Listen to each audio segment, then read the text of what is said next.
Holistic connection. Let's heal. Holistic connection. Let's learn. Holistic connection. Let's grow. Holistic connection. Let's be real. Hello, everyone. This is PamelaTopjian, your host for Holistic Connections, Conversations with Holistic Practitioners. And the Holistic Practitioner today is Jacquie Bird, and I want to welcome you today and ask you to introduce yourself and share about what you do in the holistic healing space, please. Okay, well, first of all, thank you. Absolutely. And my business is called Jacquie Bird Spiritual Wellness, and my primary focus is on stress and anxiety relief, mindfulness, awareness, and personal growth. And ultimately, it's about how do you navigate life with the most grace? How do you navigate life with the most peace Mm, and joy? yeah. So that's, what my focus is. Yeah, so important, so important. I mean, and that's just like an umbrella, like the basic, Mhm. you know, having that inner peace and having joy, just so important. And everybody seems to be anxious these days, right? Oh my gosh. Yeah, It's reached a level where people are exploding, yeah. because what is happening now is there's so much fear that's being fanned. Mm, So, you have fear that's in the ether and that's very yes. palpable, and there's a lot of uncertainty. And so people are on the edge. Yeah, They're on the edge and they don't sometimes realize that they're on the edge. So if you're out of step with yourself and you're not in tune with yourself, you have no idea that you're out of balance until right. you find yourself sick or having accidents, Yeah, or going through a lot of stuff. yeah, And sometimes people don't connect the link. It's not saying that you're sick because you're out of balance. But it's always this thing of you have to check in with yourself yeah. because, as I said, the fear is being weaponized. Mm-hmm. So, and we are, Absolutely. yeah, and we are very sensitive to that. Yeah, you have to have that self-awareness for sure. Mhm. So there's so much that you do that you are the epitome of a holistic healer, a holistic practitioner, Oh, thank you. working with the mind, body, soul, spirit in so many different ways, integrating them all. And I love it. If you, Thank you. and again, thank you so much for being here. Um, if you could just talk a little bit about the services and the offerings and the things that you do and how you work with people. Okay. Well, my primary tools are Mm-hmm. sound, visualization, journaling, movement. I will use gemstones if a person is into that or Mm-hmm. curious about that. I will also use aromatherapy if the client is, actually, I prefer the guest. If my guest Mm-hmm. is okay with that, if they're not sensitive to scents, because Right. scents are some of the easiest ways to bring yourself right back. You Yeah. know, my favorite is peppermint. Mm. But, some people dig lavender, Yeah. which helps calm them. So, sometimes people have no clue. It's just a matter of sometimes carrying a bottle of lavender in your pocket. And when Yeah. you feel a headache coming on, you pop that bottle out and you Yeah. put some of that lavender on a tissue.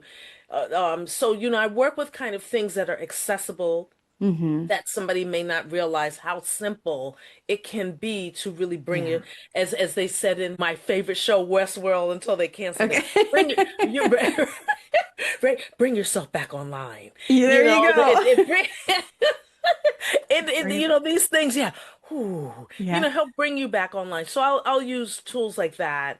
And Nice. sometimes, a little massage, of the feet, which is something you can do yourself when you're Mm-hmm. stressed. So just like bringing people to the information that they already have It's connecting you Yeah. to what you already know, what you already have, that you have forgotten, and you just need a little reminder. So I will use tools like that with my guests. Yeah, I love that.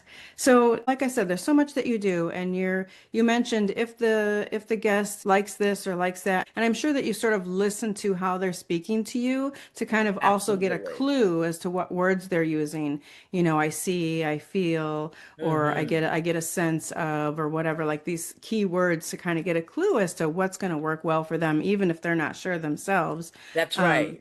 That's right. so We talk a lot in the beginning. I ask a yeah. lot of questions and get a sense for where the person is in their life. And, it's funny because sometimes you end up doing more talking. Mm-hmm. It's particularly in the first few sessions because it's an exploration. And based Yeah. on the questions that you ask as a practitioner, as you said, sometimes the guest doesn't even realize, oh, Right. this is what's going on. And I hadn't thought of it that way. I try to present other ways of thinking about what the situation is that they're going through. So, do more people come to you with these are my issues, and this is what I'm hoping to get from these sessions or whatever types of modalities or methods that they choose? Or is it more of, like I have this specific thing wrong, like you mentioned, headaches, or is it Mhm. more of overall, I'm just feeling off, I'm not feeling myself, or is it like a combination? Do you get all kinds of different guests coming to you? It's a combination. Yeah, Some people come, they do know exactly what's happening with them, the cycles that they've been in, and they're looking for assistance. How do I get out of this? How do I yeah. change this? I had one guest come, he had something very specific. It was physical that Mm, he wanted me to assist him with. I've had a guest, actually, this was rather interesting. This person was a referral. mm-hmm. And the person that referred them to me was unavailable at that time. So they really Ah, wanted that person, they want me, right. they want that person. And what ended up happening was this was a virtual session, and it was a surprise to her, and it was a surprise to me because what ended up happening is I was asking questions. I started, and this doesn't happen a lot, but every now and then there'll be psychic downloads. And I Yeah. started getting all of this information that I did not know about Mm, her mm-hmm. and her situation and her past. And so all of this stuff was coming in, and I was sharing it with her. And I said, I don't know how open you are to receiving these Yeah. things, but this is what I'm getting. This is the information that your spirit team is giving me. Yeah. And I feel that I need to relay this to you. So, and that's what I love. There's never a one size fits all Right. approach. It's always let me find out where this person is and let me um, give them some peace to the best of my ability and some Yeah. a sense of calm. And what's fascinating is, and this goes into what you were talking about in terms of reading people. When they come, they're like this, the shoulders are up here. Yeah. And they don't realize that this is how they're going through the world. They are like this literally. And so when I see them start to let go in the Right. course of the session, I'm like, aha, gotcha. Yeah. Just that little movement, like a micro movement that you notice that they might not even notice, but they feel that difference. Yeah. Yeah, Yeah. Very yeah, cool. Very yeah. It cool. is very cool. Yeah. So on your website, you say meditation is a window to the soul. Guided meditation helps glide you through that window. Hmm. So, can you talk about that a little bit? Because you work a lot with guided meditations. Yes. And are you a teacher of that, or do you guide people through meditation? Or can you talk a little bit about how that works? I guide people because ultimately you are the one. Yeah. So my intention is to assist my guests to be self-sufficient in the sense Mm, of not having to run to me yeah. or anyone to Right. be able to transmute, get back on track. Mm-hmm. My aim is to give you the tools or give you the tools that I have found to Yeah. be of assistance in Mm-hmm. my life and to pass that to you. And ultimately, you are able to, as I said, be self-sufficient. I Yeah. remember when I was in my 30s. Mm-hmm. And I had a lot of trauma that had taken place Yeah, in my life. I know. Yeah. And right? So I was looking for answers. I was searching for answers and I was running from one psychic to another. I was running the tarot card readers, and it was primarily more of because I was in show business at the time. Mm. And, a lot of times it's feast or famine. You're working Yeah. and then you're not working. Yeah. So I was always in this state of flux. My main thing was, am I going to work? Is a Yeah. job coming? Do you see a job coming? That audition I went to, am I going to get that show? Do you see? So that's Just on primarily edge, on why, edge. Yeah. yeah, yeah. So that was primarily why I was seeking out these folks. And, they would tell me some things in terms of some spiritual Mm-hmm. stuff, which I wasn't that interested in because I wanted to know about my career. And relationships. Those were the two Mm-hmm. things. Because I was also in one bad relationship and Yeah. then there'd be another one and Right, then right. another one.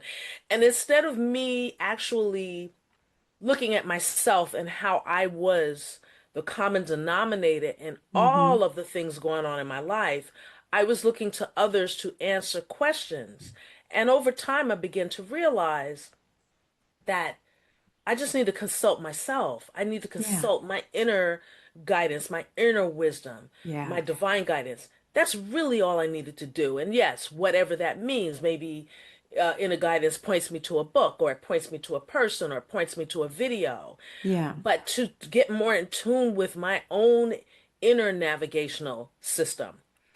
So that's what I aim to help my guests with, Yeah. being more in tune with their inner navigational system.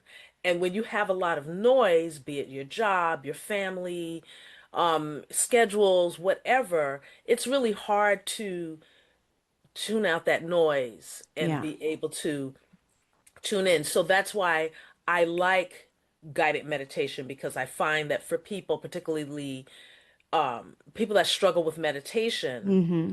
it's a window to that. It's a step to that.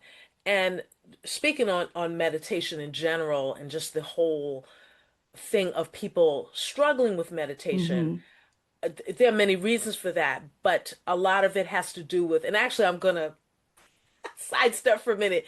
I happened to see an Eckhart Tolle Ah, video, and he's like one of my champions. yes, I was yes. watching a video and it was pretty humorous. Sometimes he says things that go over people's heads Yes, because yes. it's He right. has a sense of humor for He has his. it's so Absolutely. dry and it's Yes. so deep that it's Yes. easy for it to just go whoop right over your Yes. head. But this particular audience was really with him, Ah, and they cool. were Yeah. getting, and so it was great because they were getting what he was saying. But the Yeah. one thing he was talking about, and actually it was about meditation, Mm-hmm. and the one thing that he was saying about it is that you go, I'm going to meditate.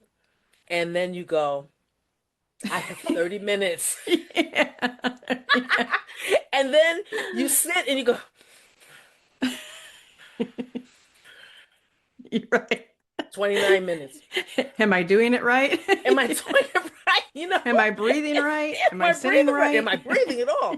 So people get into these headspaces about the Yes. act of meditating. And it seems like this thing, and now we have all these apps. Oh, I Mm-hmm. meditated because I used an app. And my thing is, yeah, you use the app, but did you use what the meditator guided you about in the rest of your day? Yeah. Yeah. Maybe the phone should be far away when you're meditating. Yeah, Yeah. did you actually apply that Mm-hmm. to your life? Right. So that's why for me guided meditation is so a valuable tool to work with my guests with, because it helps, I think. And then of course all of this has to do with the guest.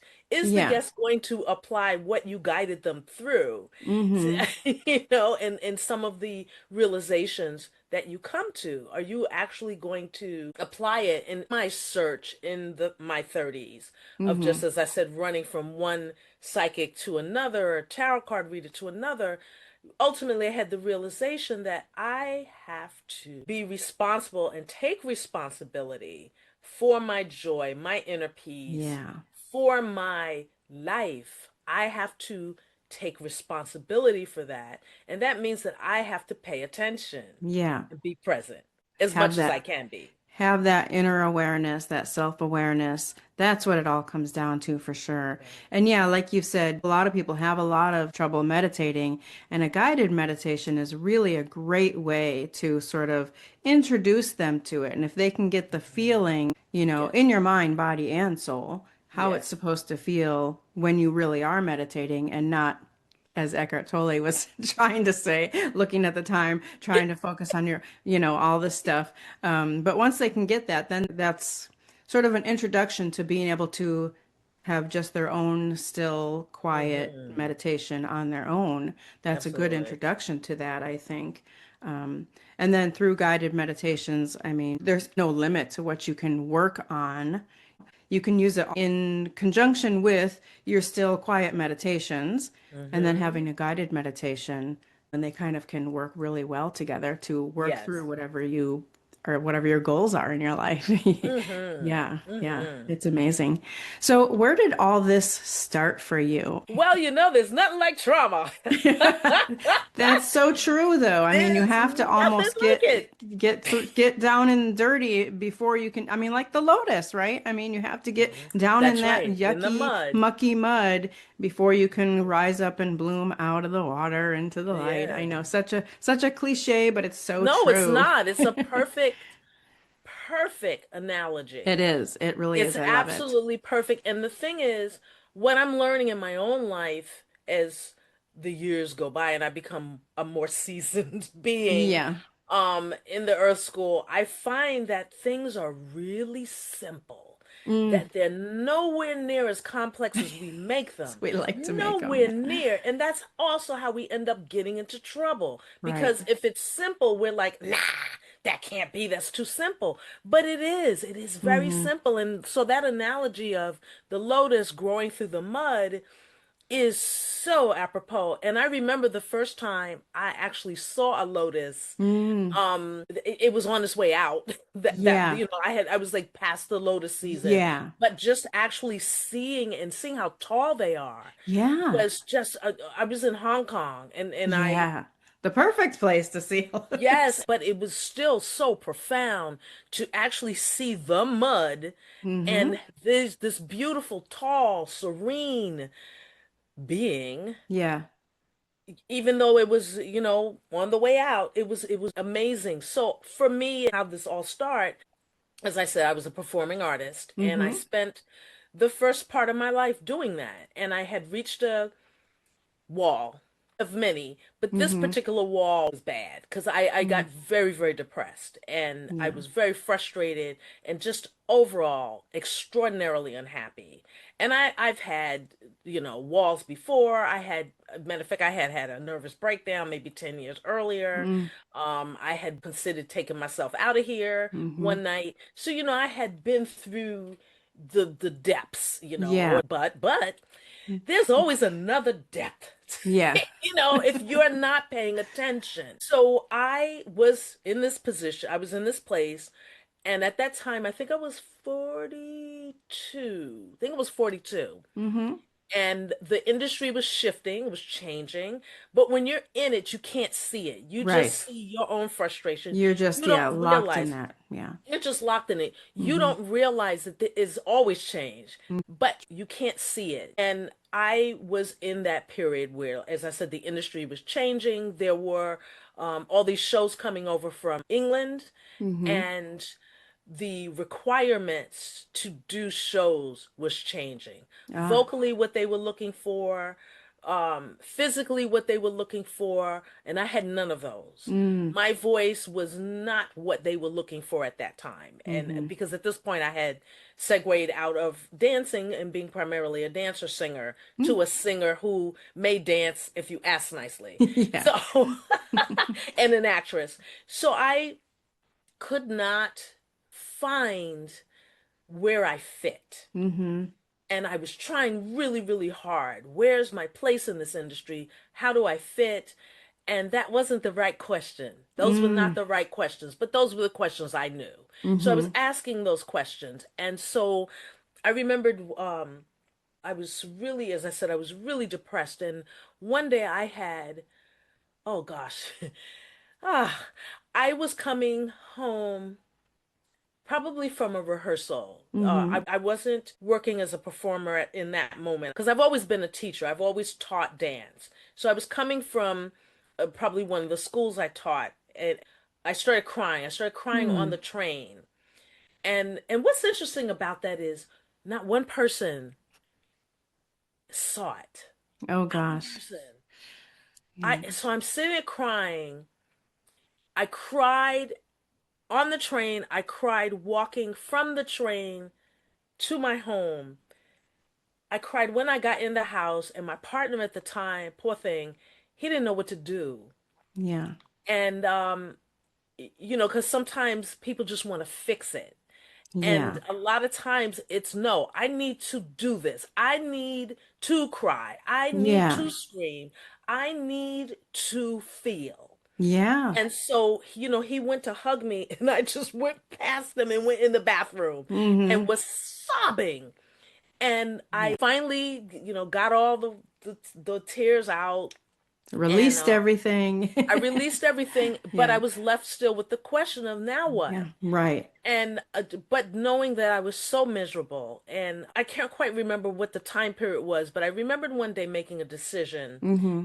that if I got teaching work, I would take it. Mm. And why that was important is that, showbiz goes in cycles. There's seasons. Mm-hmm. So there's busy seasons where the auditions are happening, all of that stuff, and to see agents and have interviews and casting directors. There's a season for that. And then there's a dormant season. So Yeah. the dormant season, I don't know what it's like now because so much has changed. But at that time, but if you didn't have a job by the end of May, you weren't Mm. working that Mm. summer. Yeah. So it was approaching that time, and I remember going, I guess, through the rest of that year, and I know at one point the season was starting again, Yeah. about to start again, and I remembered saying to myself, if a teaching job comes, I'm going to take it. And that was a big decision because usually I wouldn't take any teaching jobs during approaching the busy season because Yeah. I was holding out to get a performing gig. Sure. So, but I made this decision. If I got a teaching gig and it was paying well, I was taking it. And the next thing I knew, a year had gone by Mm. and I had not missed auditioning, sitting in front of an agent telling me everything that was wrong with me. My nose was too big, I was too dark, I was too light, I was too fat, I was too short. I Yes. didn't miss that. And so that was like, And the big, big test was somebody took me to see Mary Poppins. They had done Mm-hmm. an amazing production on Broadway of Mary Poppins. And Mary Poppins was for me the epitome of entertainment because as a Oh. child, the movie, my mother, who had passed away when I was very young, my Oh. mother had taken me to Mary Poppins, see Mary Mm. Poppins in the movies. So Mary Poppins was a big deal. Yeah. And they take me to this musical, and I remember they kept looking at me. I could feel them looking at me, and I'm like, why do they keep looking at me? I'm enjoying the show. Yeah. And at the end of the show, the person said to me, they looked at me, and I looked at them like, what? And they said, I was so worried because I wondered how you would react to seeing a show after not being active in Oh. the industry for so long. They thought I was going to fall apart. And I Yeah. said, you know what? I enjoyed it. The choreography, I was so entranced because I'm also a choreographer. So I was Mm. like just into what the choreographers did and Mm-hmm. going, wow, that was brilliant. And I mean, it was just the production was amazing. Yeah. But it was then also that I realized you're done. You're Yeah. done with that. And I'm writing about this right now, so it's funny Oh, that you even cool. asked me. Yeah. But I realized, but I don't know what I want to do. And I don't Mm-hmm. So know, now what? Yeah. so now what? And I would kind of worry, but I would go, no, no, no. That can't be the only passion I came to Earth with. It Right. can't just be that. There's got to be something else that I'm passionate about. So it took about a decade doing various things. I had a knitting business. I had a greeting card business. Yeah. I had jewelry. Made jewelry. I did Yeah. all of these things, and I was also traveling the world. I was guest teaching. I was, in India, and I was in Hong Kong, and I was like all over the world, and meeting people and sampling cultures, and that was pretty awesome. Yeah. But I still was like, but now what? I'm Yeah. What still am I looking for doing? what What am am I? I? Yeah. Yeah. And but it was a trip to India where I was walking down the street one day and I got a download, get a Tibetan singing bowl. And I went, okay, Yeah. sound like a good idea to me. I didn't question it. A couple of my new friends took me to this shop Mm-hmm. and there were hundreds of bowls. Yeah. And I knew nothing about how to buy one, nothing. And I'm playing all these bowls and I Yeah. don't like any of them. And then one of the people that was with me said, here, try this one. Mm-hmm. And that was the bowl I ended up buying. Oh, yeah. Nice. And so in hindsight, I didn't want to spend any more money because I was like rationing the money and I Mm-hmm. was there for 6 weeks. So I was like, okay, I don't want to spend a lot of money. But right next to the bowls that I had been trying were all of these antique bowls. All of these antique bowls. And that's what I'm into now. And they didn't cost that much money. But for what I had, it was like, no. And plus they were dirty and they were dark. And I was like, no, I don't want those. I want something shiny. So Mm-hmm.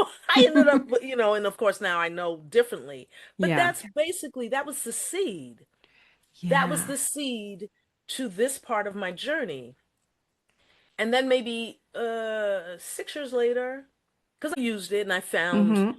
some benefit, but it was just something I had in the house. And then some more trauma came. Yeah. And Oh gosh. Yeah. Yeah. and I was in this period of just total anxiety and Yeah. stress and was really falling apart again.